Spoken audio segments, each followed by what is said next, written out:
ಒಂದು ತಿಂಗಳ ಬಳಿಕ ಕಾವೇರಿ ತಂತ್ರಾಂಶ ಸಮಸ್ಯೆಗೆ ಮುಕ್ತಿ ಸಿಕ್ಕಿದೆ. ಇವತ್ತಿನಿಂದ ಆಸ್ತಿ ನೋಂದಣಿ ಕಾರ್ಯ ಮತ್ತೆ ಶುರುವಾಗಿದೆ. ಸಬ್ ರಿಜಿಸ್ಟರ್ ಕಚೇರಿಯತ್ತ ಸಾರ್ವಜನಿಕರು ಆಗಮಿಸ್ತಾ ಇದ್ದಾರೆ. ಈ ಖಾತಾ ಅರ್ಜಿ ಸಲ್ಲಿಸೋದಕ್ಕೆ ಸಾರ್ವಜನಿಕರು ಈಗ ಆಗಮಿಸ್ತಾ ಇದ್ದಾರೆ. ಇಸಿ ಪಡೆಯೋದಕ್ಕೆ ಎದುರಾಗಿದ್ದಂತಹ ಸಮಸ್ಯೆಗೆ ಮುಕ್ತಿ ಸಿಕ್ಕಿದೆ.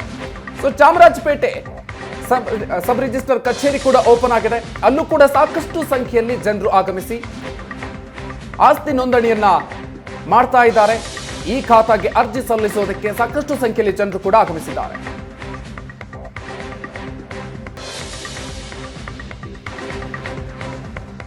ಚಾಮರಾಜಪೇಟೆ ಸಬ್ ರಿಜಿಸ್ಟರ್ ಕಚೇರಿ ಕೂಡ ಓಪನ್ ಆಗಿದೆ. ಅಲ್ಲೂ ಕೂಡ ಸಾಕಷ್ಟು ಸಂಖ್ಯೆಯಲ್ಲಿ ಜನರು ಆಗಮಿಸಿದ್ದಾರೆ.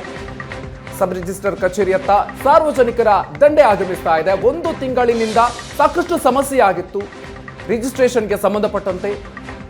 ಅದರಲ್ಲೂ ಕೂಡ ಕಾವೇರಿ ತಂತ್ರಾಂಶ ಸಾಕಷ್ಟು ಸಮಸ್ಯೆ ಆಗ್ತಾ ಇತ್ತು. ಸರ್ವರ್ ಡೌನ್ ಆಗಿತ್ತು. ಯಾವುದೇ ಸೇವೆ ಕೂಡ ಸಿಗ್ತಾ ಇರಲಿಲ್ಲ. ಸೊ ಈಗ ಕಡೆಗೂ ಕೂಡ ಇದಕ್ಕೆ ಮುಕ್ತಿ ಸಿಕ್ಕಿದೆ. ಸೊ ಇವತ್ತಿನಿಂದ ಸಂಪೂರ್ಣವಾಗಿ ಕಾರ್ಯನಿರ್ವಹಿಸ್ತಾ ಇದೆ. ಈ ಖಾತಾಗೆ ಅರ್ಜಿ ಸಲ್ಲಿಸೋದಕ್ಕೆ ಸಾರ್ವಜನಿಕರು ಸಾಕಷ್ಟು ಸಂಖ್ಯೆಯಲ್ಲಿ ಆಗಮಿಸ್ತಾ ಇದ್ದಾರೆ.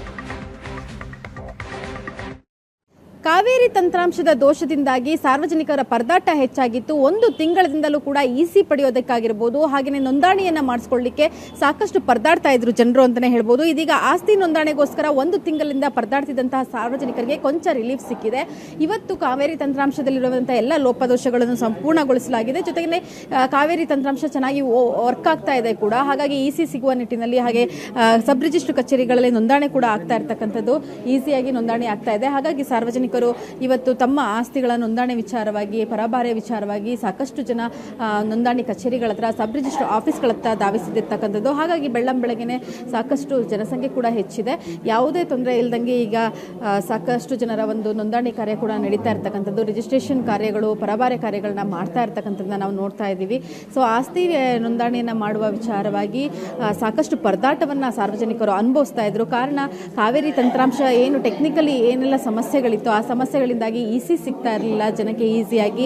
ಇಸಿ ಇಲ್ದನೇ ಖಾತವನ್ನು ಕೂಡ ಈ ಖಾತವನ್ನು ಕೊಡ್ತಾ ಇರಲಿಲ್ಲ ಅಂತಕ್ಕಂಥದ್ದು ಆಗ್ತಾ ಇರಲಿಲ್ಲ. ಯಾಕಂದರೆ ಈ ಖಾತವನ್ನು ಅಪ್ಲೈ ಮಾಡಬೇಕಾದ್ರೆ ಇಸಿ ಇರ್ಬೋದು, ಮೂಲ ದಾಖಲಾತಿಗಳಾದಂತಹ ಇಸಿ, ಹಾಗೇನೇ ಆಧಾರ್ ಕಾರ್ಡ್, ಹಾಗೆ ನೋಂದಣಿ ಆಗಿರುವಂತಹ ಸೇಲ್ ಡಿ ಡಿ ಇವೆಲ್ಲವನ್ನು ಕೂಡ ಅದರಲ್ಲಿ ಅಳವಡಿಸಬೇಕಾಗಿತ್ತು. ಆದರೆ ಅವು ಯಾವೂ ಕೂಡ ಸಿಗ್ತಾ ಇಲ್ದೇ ಇರೋ ಕಾರಣದಿಂದ, ಇಸಿ ಸಿಗ್ದೇ ಇರೋ ಕಾರಣದಿಂದ ಸಾಕಷ್ಟು ನೋಂದಣಿಗಳು ಮುಂದಕ್ಕೆ ಹೋಗಿದ್ವು. ಸುಮಾರು ತಿಂಗಳಿಂದ ಜನ ಪರದಾಡ್ತಾ ಇದ್ರು. ಅದೇ ಈಗ ಕಾವೇರಿ ತಂತ್ರಾಂಶದಲ್ಲಿದ್ದಂತಹ ಎಲ್ಲ ಒಂದು ಟೆಕ್ನಿಕಲ್ ಇಶ್ಯೂಸ್ ಕೂಡ ಕ್ಲಿಯರ್ ಆಗಿದೆ. ಕ್ಯಾಮ್ರಾ ಪರ್ಸನ್ ಜಗದೀಶ್ ಜೊತೆ ರಕ್ಷಾ, ಏಷ್ಯಾನೆಟ್ ಸುವರ್ಣ ನ್ಯೂಸ್, ಬೆಂಗಳೂರು.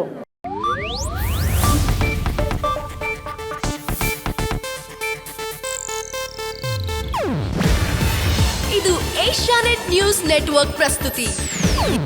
ನೀವು ನೋಡ್ತಿದ್ದೀರಾ ಏಷ್ಯಾನೆಟ್ ಸುವರ್ಣ ನ್ಯೂಸ್.